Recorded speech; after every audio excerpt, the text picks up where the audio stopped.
નમસ્કાર મિત્રો, સ્વાગત છે તમારું અમારી YouTube ચેનલમાં। તો મિત્રો, આજના વિડીયોમાં ખેડૂતો માટે એવી અગત્યની યોજના વિશે ચર્ચા કરીશું કે જે યોજના અંતર્ગત ખેડૂતોને રૂપિયા 10,000 ની મર્યાદામાં સહાય આપવામાં આવે છે। યોજના વિશે તમામ માહિતી એક જ વિડીયોમાં મેળવી લઈએ તે પહેલા વિડીયો ગમે તો લાઈક અને શેર કરી દેજો, ચેનલમાં નવા હોય તો ચેનલને સબસ્ક્રાઇબ કરી દેજો। તો ચાલો મિત્રો, વિડીયોની શરૂઆત કરીએ।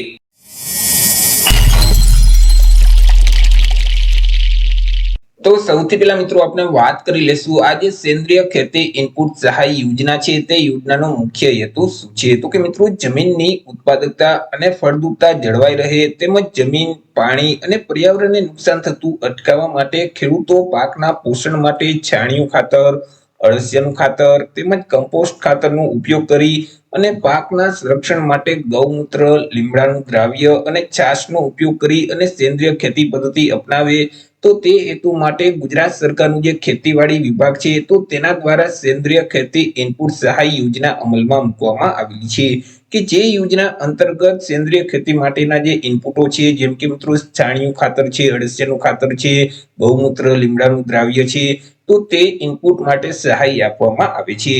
વાત કરી લઈએ યોજનાના લાભ વિશે કે આ યોજનાનો લાભ છે તે કોને કોને મળવાપાત્ર થશે। તો કે યોજનાનો લાભ છે તે રાજ્યના કોઈ પણ વર્ગના ખેડૂત ખાતેદારોને મળવાપાત્ર થશે। પછી તે એસસી, એસટી, ઓબીસી, ઈડબ્લ્યુએસ કે જનરલ કોઈ પણ વર્ગના ખેડૂતો આ યોજનાનો લાભ છે તે મેળવી શકશે।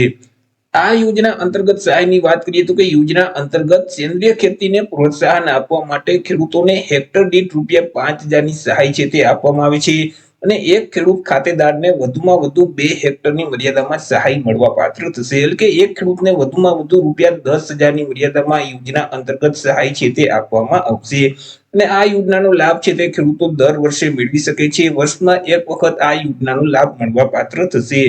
યોજનાનો લાભ મેળવવા માટે ખેડૂતોએ અરજી કઈ જગ્યાએ કરવાની રહેશે તેના વિશે ચર્ચા કરી લઈએ।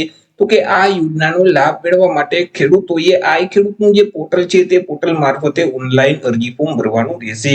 એટલે કે જે iKhedoot.gujarat.gov.in નામની જે વેબસાઈટ છે તે વેબસાઈટ ઉપર જઈ ઓનલાઈન અરજી કરી દેવાની રહેશે। વર્ષ 2025-26 માટે અરજી ફોર્મ શરૂ કરવામાં આવેલા છે। 17/9/2025 થી અરજી ફોર્મ શરૂ કરવામાં આવેલા છે। 17/9/2025 થી લઈ અને 31 જાન્યુઆરી 2026 સુધી ખેડૂતોએ ઓનલાઈન અરજી કરી દેવાની રહેશે।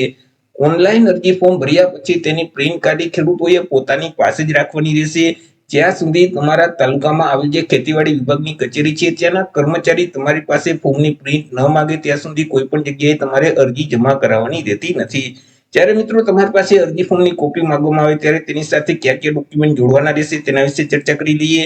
તો કે ખેડૂતો એસસી અથવા તો એસટી કેટેગરીમાં આવતા હોય તો જાતિના દાખલાની નકલ સાથે જોડવાની રહેશે। દિવ્યાંગ ખેડૂતો હોય તો દિવ્યાંગતાનું પ્રમાણપત્ર છે તે પણ સાથે જોડવાનું રહેશે।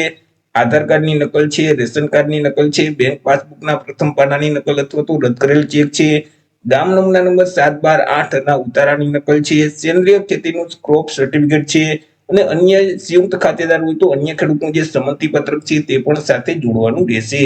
તો આટલા ડોક્યુમેન્ટ જોડી અને જ્યારે તમારી પાસે ફોર્મની કોપી માંગવામાં આવે તો ત્યારે મિત્રો તમારે તમારા તાલુકામાં આવેલ જે ખેતીવાડી વિભાગની કચેરી છે તે કચેરી ખાતે અરજી જમા કરાવવાની રહેશે। તો એ રીતે મિત્રો ખેતીવાડી વિભાગની અગત્યની યોજના કહી શકાય ખેડૂતો માટે સેન્દ્રીય ખેતી ઇનપુટ સહાય યોજના કે જે યોજના અંતર્ગત ખેડૂતોને રૂપિયા 10,000 ની મર્યાદામાં સહાય આપવામાં આવે છે। તો આશા રાખું છું વિડીયો પસંદ પડ્યો હશે। વિડીયો પસંદ પડ્યો હોય તો લાઈક અને શેર કરી દેજો, ચેનલમાં નવા હોય તો ચેનલને સબસ્ક્રાઇબ કરી દેજો।